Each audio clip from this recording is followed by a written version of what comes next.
Hi guys, once again welcome back to Edupods. എല്ലാവർക്കും സ്വാഗതം. Yes, അതായത് 2 ദിവസം മുമ്പ് കേരളത്തിൽ വിദ്യാഭ്യാസ വിദഗ്ധരെ കൂടി ചേർന്ന് വലിയൊരു മീറ്റിംഗ് കൊണ്ടുണ്ടായി. ഒരു എഡ്യൂക്കേഷൻ കോൺക്ലേവ് നടന്നു. അത് എടുത്തിട്ടുള്ള ചില സുപ്രധാന തീരുമാനങ്ങൾ ചിലപ്പോൾ നിങ്ങളുടെ ഭാവിയിൽ നടക്കാൻ പോകുന്ന SSLC പബ്ലിക് എക്സാമിനും അതിനുശേഷം നിങ്ങൾക്ക് നടക്കാൻ പോകുന്ന എക്സാമിനും ഒക്കെ എന്ത് ചെയ്തേക്കാം, എഫക്ട് ചെയ്തേക്കാം. വരാനിരിക്കുന്ന ബാധിക്കുന്ന കാര്യമായിരിക്കും. വളരെ സുപ്രധാനമായ കുറച്ച് സജഷൻസ്, തീരുമാനങ്ങളല്ല, കുറച്ച് നിർദ്ദേശങ്ങൾ അവർ തന്നിട്ടുണ്ട്. അതിൽ നിങ്ങൾക്ക് തമ്മിൽ കണ്ട പോലെ തന്നെ ഒന്ന് പുസ്തകം തുറന്നു വെച്ച് എന്ത് ചെയ്യാം, എക്സാം എഴുതാനുള്ളതാണ് ഒന്നാമത്തെ.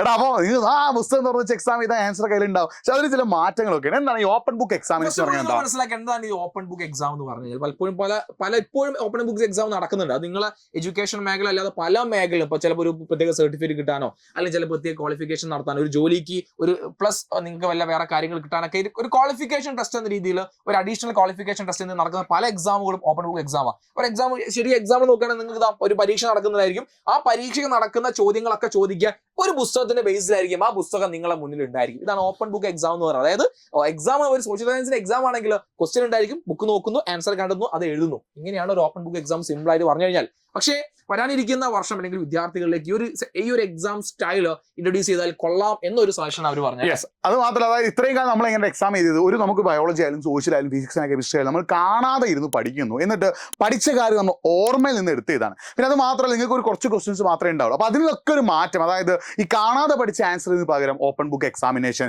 അതേപോലെ നിങ്ങൾക്ക് ഒരു ബഞ്ച് ഓഫ് ക്വസ്റ്റ്യൻ അല്ലെങ്കിൽ ഒരു 10-60 ക്വസ്റ്റ്യൻ വരും. അതിൽ നിങ്ങൾക്ക് ആൻസർ അറിയുന്ന ക്വസ്റ്റ്യൻ ആൻസർ മാത്രം എഴുതുക. അതായത് ഇപ്പോൾ നിങ്ങൾക്ക് 20-25 ക്വസ്റ്റ്യൻ ആയിരിക്കും ഇപ്പോഴത്തെ എക്സാമിനുള്ളത്. അതിന് പകരം 60-70 ക്വസ്റ്റ്യൻ എന്നിട്ട് നിങ്ങൾക്ക് ഏത് ക്വസ്റ്റ്യൻ ആൻസർ ആണ് തരുന്നത് അത് എഴുതിയിട്ട് അതിനനുസരിച്ച് വാല്യൂ ചെയ്യുക. അത് മാത്രമല്ല, ഒരു വിദ്യാർത്ഥിയെ കൊണ്ട് 2-3 തവണ എക്സാം എഴുതിപ്പിക്കുക, ഒന്നിലധികം പരീക്ഷ നടത്തിക്കുന്ന അതിൽ ഏറ്റവും മികച്ച അല്ലെങ്കിൽ ഏറ്റവും നല്ല മാർക്ക് ഏത് പരീക്ഷയിലാണ് കിട്ടിയത് അതെന്ത് ചെയ്യുക, വിദ്യാർത്ഥിയുടെ മികച്ച മാർക്കായി തിരഞ്ഞെടുക്കുക. അങ്ങനത്തെ ഒരുപാട് നിർദ്ദേശങ്ങളാണ് ആ ഒരു എഡ്യൂക്കേഷൻ കോൺക്ലേവിൽ എന്ത് ചെയ്തിട്ടുള്ളത്, പറഞ്ഞിട്ടുള്ളത്.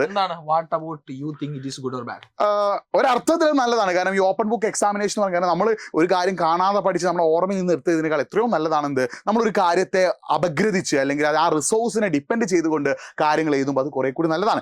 പക്ഷേ ഇത് എന്ന് മുതലാണ് നടപ്പിലാക്കുന്നത് നമുക്കറിയില്ല. കാരണം ഈ ഒരു കോൺക്ലേവിൽ ഈ ഒരു സജഷൻ എന്ത് ചെയ്യാൻ എഡ്യൂക്കേഷൻ ഡിപ്പാർട്ട്മെന്റ് കൊടുക്കുകയാണ് ചെയ്തത്.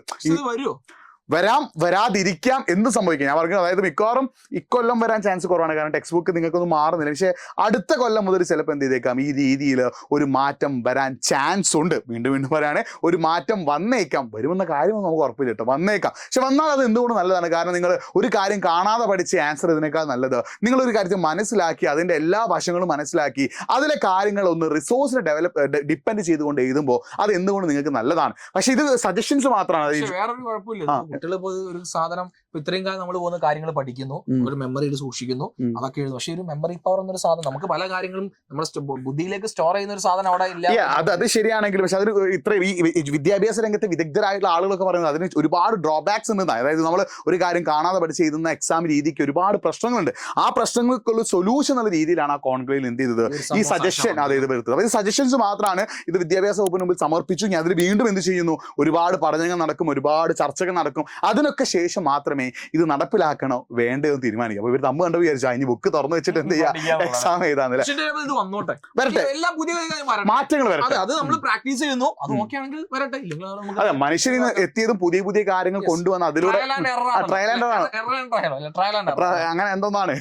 അതായത് നമ്മളൊരു കാര്യം എന്ത് ചെയ്യുന്നു, കൂടുതൽ പഠിച്ച് അതിലെ മിസ്റ്റേക്കുകൾ മാറ്റിയെടുത്ത് നമ്മൾ നന്നായി വരികയാണ്. അപ്പം മനുഷ്യരെ ചരിത്രം നോക്കുക, പണ്ട് മുതലേ മനുഷ്യനിങ്ങനെ. അപ്പൊ നമുക്ക് എന്ത് ചെയ്യാം, ഇത്തരത്തിലൊരു മാറ്റം ഉണ്ടെങ്കിൽ അത് നിങ്ങളുടെ ഭാവിക്ക് എന്താണ് കുറെ കൂടി നല്ലതാണ്. അപ്പോൾ ഇത്തരത്തിലൊരു മാറ്റം വരാൻ സാധ്യത ഉണ്ടെന്നുള്ളൊരു കാര്യം കൂടി നിങ്ങൾ മനസ്സിലാക്കാൻ. ചിലപ്പോൾ നിങ്ങൾ +1-ലോ +2-ലൊക്കെ എത്തുമ്പോൾ ആയിരിക്കും ചിലപ്പോൾ എന്ത് ചെയ്തേക്കാം ഇങ്ങനത്തെ ഒരു മാറ്റം വരാൻ ചാൻസ് ഉള്ളത്. വിദ്യാർത്ഥികൾക്ക് ഉപകാരപ്പെടുന്ന കാര്യമാണെങ്കിൽ വരട്ടെ. ഞങ്ങളുടെ അഭിപ്രായമാണ്. കാരണം ഒരു ട്രഡീഷണൽ ആയിട്ടുള്ള ഒരു എഡ്യൂക്കേഷൻ സിസ്റ്റത്തിൽ മാറി പുതിയ രീതിയിലുള്ള കാര്യങ്ങൾ പഠിപ്പിക്കാനും കുട്ടികളുടെ സ്കില്ല് ഡെവലപ്പ് ചെയ്തുകൊണ്ട് അവരെ മികച്ച ആളുകളാക്കി മാറ്റാനൊക്കെ അതുണ്ടാവും. കാരണം ടീച്ചർമാരുടെ സ്കില്ല് ഡെവലപ്പ് ചെയ്യാണല്ലോ പഠിക്കുന്ന ആളുകൾ ഡെവലപ്പ് ചെയ്യുമ്പോൾ പഠിപ്പിക്കുന്ന ആളുകൾ ലെവൽ എന്ത് ചെയ്യും, കൂടെ അപ്പ് ചെയ്യും. ഞങ്ങളുടെ സ്കില്ല് വളരെ കമന്റ് ബോക്സിൽ ഇത് നല്ലതാണോ, നിങ്ങൾക്ക് എന്ത് തോന്നുന്നു, ഇപ്പോഴുള്ള ഈ പരീക്ഷാ രീതിയിലും വിദ്യാഭ്യാസ രീതിയിലും മാറ്റം വേണമെന്ന് ആഗ്രഹിക്കുന്നുണ്ടോ, അല്ലെങ്കിൽ നിങ്ങൾക്ക് എന്ത് മാറ്റമാണ് സജഷൻ ഉള്ളത്? നിങ്ങളുടെ സജഷൻസും നിങ്ങൾക്ക് പറയാനുള്ള അഭിപ്രായങ്ങളൊക്കെ എന്ത് ചെയ്യുക, ഒന്ന് കമന്റ് ബോക്സിൽ ടൈപ്പ് ചെയ്യുക. നിങ്ങൾ പറയണ്ടോ?